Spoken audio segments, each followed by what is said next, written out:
మనలో కొంతమంది అతిగా తినటానికి అలవాటు పడితే మరికొందరేమో అస్సలు తిండి తింటున్నారా లేదా అన్నట్టుగా ఉంటారు. ఆహారం విషయంలో ఈ రెండు రకాల ధోరణులు సరికాదంటారు నిపుణులు. మన శరీరానికి ఎంత అవసరమో అంతే తినాలి.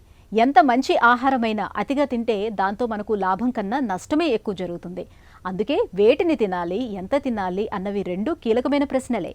ఆహార పదార్థాల ఎంపిక దగ్గర నుంచి పరిమాణం వరకు ఏవేవి ఎంత ఉండాలన్న అంశాలపై మనం కొద్దిగా బుర్ర పెట్టాల్సి ఉంటుంది. ఈ రకమైన ఎంపికల్ని మైండ్ఫుల్ ఈటింగ్గా పిలుస్తారు. శరీరానికి, మనసుకు ఎంతగానో మేలు చేసే మైండ్ఫుల్ ఈటింగ్ గురించిన పూర్తి వివరాలను ఇప్పుడు తెలుసుకుందాం.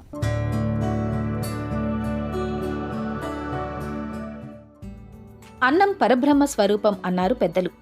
కానీ నేటి వేగవంతమైన ఆధునిక జీవనశైలిలో మనం ఆహారాన్ని ఆస్వాదించడం మరిచి కేవలం కడుపు నింపుకోవడమే ధ్యేయంగా బతుకుతున్నాం. టీవీలు చూస్తూ, మొబైల్స్ స్క్రోల్ చేస్తూ యంత్రాల్లాగా తినడాన్ని ఆపి ఆహారం రంగు, రుచి, సువాసనలను ఆస్వాదిస్తూ ముద్ద ముద్దకు కృతజ్ఞతతో తినే విధానాన్నే వైద్యశాస్త్రం మైండ్ఫుల్ ఈటింగ్ అంటోంది. ఈ చిన్న అలవాటు మన శరీరంలో తెచ్చే మార్పులు అన్నీ ఇన్ని కావు. మనం ప్రశాంతంగా నమిలి తిన్నప్పుడు మన లాలాజలంలో జీర్ణరసాలు అద్భుతంగా ఊరి గ్యాస్, ఎసిడిటీ మరియు మలబద్ధకం వంటి సమస్యలను మూలాల నుండి నిర్మూలిస్తాయి. అంతర్జాతీయ పోషకాహార పరిశోధనల ప్రకారం ఈ పద్ధతిలో మెదడుకు, పొట్టకు మధ్య ఉండే సంతృప్తి సంకేతాలు సక్రమంగా అందుతాయి. దీంతో అతిగా తినే అలవాటు తగ్గిపోతుంది.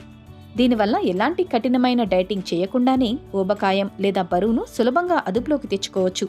మైండ్ఫుల్ ఈటింగ్ అనేది రక్తంలో చక్కెర స్థాయిలు అకస్మాత్తుగా పెరగకుండా చూస్తుంది. మధుమేహాన్ని చక్కగా అదుపులో ఉంచుతుంది. గుండె జబ్బులను నివారించడంలో ఇది ఒక రక్షణ కవచంలా పనిచేస్తుంది. మానసిక ఒత్తిడి వల్ల వచ్చే స్ట్రెస్ ఈటింగ్ను అడ్డుకుంటుంది. ఒంట్లో హార్మోన్లను సమతూకంలో ఉంచుతుంది. ఫ్యాటీ లివర్ సమస్యను కూడా కేవలం ఈ మైండ్ఫుల్ ఈటింగ్ జీవనశైలి మార్పుతోనే నయం చేయవచ్చని తాజా అధ్యయనాలు పేర్కొంటున్నాయి. ఈ నేపథ్యంలో ప్రతి ముద్దను అమృతంలా భావించి ఆస్వాదిద్దాం. మనసారా తింటూ జీర్ణ వ్యవస్థను, ఆరోగ్యాన్ని కాపాడుకుందాం.